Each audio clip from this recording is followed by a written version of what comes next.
Hello everyone, Louis Corpuz is here. Maglalakad tayo ngayon going to Central Business District. So ready na, and dadaan din tayo sa Baguio City Hall.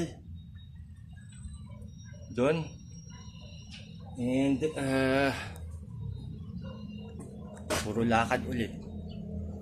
Thank you for watching, for commenting, for joining. Welcome to our beautiful Baguio. Have a blessed day. More blessings to all of us. Thank you so much. Let's go.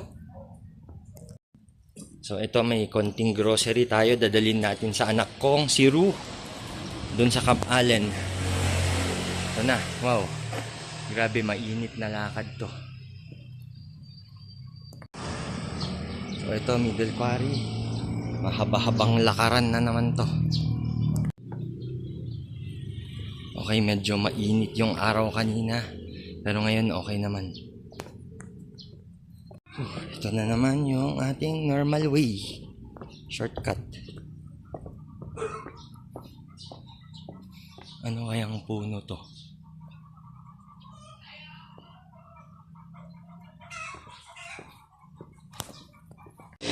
So ito na. Diyan yung papuntang quarry pag naka-jeep ka. Ito naman yung shortcut. Yan, pwede ka tayong sumakay dyan, pero hindi na, maglakad na lang tayo. Ito yung City Camp Lagoon.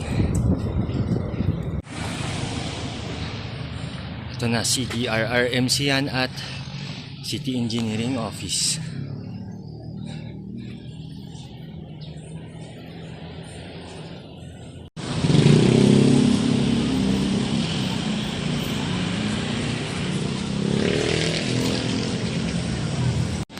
Ito, may dental clinic dito, toothpick.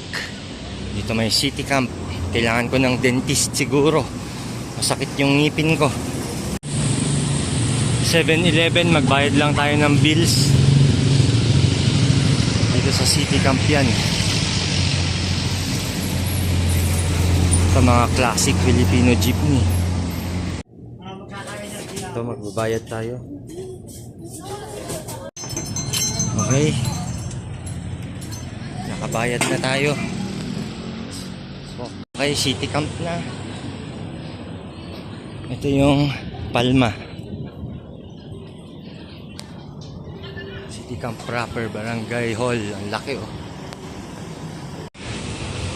Okay, dito na tayo. Punta tayo ng City Hall, Baguio City Hall.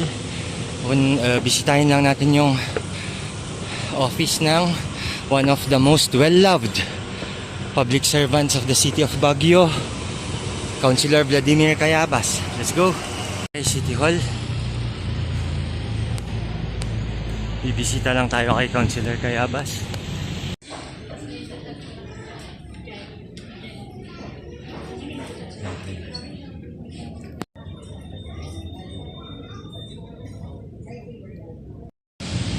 Okay, kagagaling natin sa office ng one of the most well-loved public servants of the people of Baguio, Councilor Cayabas. So, the best yan, idol yan. Welcome to our beautiful Baguio City.